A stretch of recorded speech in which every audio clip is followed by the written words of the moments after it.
సికింద్రాబాద్ కంటోన్మెంట్లో ప్రజా సమస్యలపైన బ్రిగేడియర్ సోమశేఖర్కు వినతి పత్రం అందజేశామన్నారు స్థానిక MLA Shri Ganesh.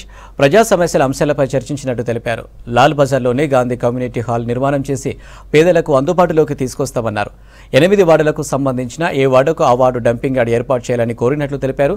Multipurpose function hall ప్రజలకు అందుబాటులో ఉండే విధంగా స్థలాన్ని చూపిస్తే రాష్ట్ర ప్రభుత్వం నిధులతో నిర్మాణం చేపడతామని బోర్డు సమావేశంలో కోరినట్లు తెలిపారు ఎమ్మెల్యే శ్రీ గణేష్.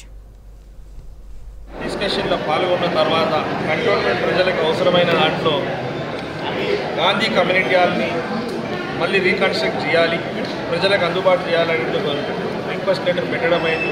బోర్డు మీటింగ్లో కూడా ప్రస్తావించడం జరిగింది. డంప్ యార్డ్ని కూడా అక్కడి నుంచి తొలగించేసి వేరెక్కడైనా పెట్టాల్సిన అవసరం ఉంది, లేకుంటే వార్డుగా డివైడ్ చేయాలి. లేని పక్షంలో వేరే ప్రోగ్రామ్స్కి ఎట్లయితే బడ్జెట్ అలొకేట్ చేసి మనం నడిపిస్తున్న బోర్డు అదే మాదిరిగా దీన్ని కూడా ఒక వెహికల్స్ కొనుక్కొని అవసరమైతే డైరెక్ట్ జవహర్ నగర్ తీసుకుపోతట్టు చూడమని కూడా మేము రిక్వెస్ట్ చేయడం జరిగింది. ఇక్కడికే కాకుండా ఏ విధంగా అయితే జిహెచ్ఎంసీ లిమిట్స్లో మల్టీపర్పస్ ఫంక్షన్ హాల్స్ ఉన్నాయో అదే మాదిరిగా నేను ఎలక్షన్లో మేనిఫెస్టోలో కూడా నేను ప్రజలకు చెప్పడం జరిగింది. అందరికీ అందుబాటులో ఉండే మల్టీపర్పస్ ఫంక్షన్ హాల్స్ కూడా అన్ని ప్రతి ఒక్క వార్డులో ఉండాలనేది అదే ఈరోజు ఇక్కడ బోర్డులో కూడా ప్రస్తావించాను. కంటోన్మెంట్ ల్యాండ్స్ని మాకు అలర్ట్ చేస్తే స్టేట్ గవర్నమెంట్ నుంచి ఫండ్స్ తీసుకొచ్చి ప్రతి వార్డులో మల్టీపర్పస్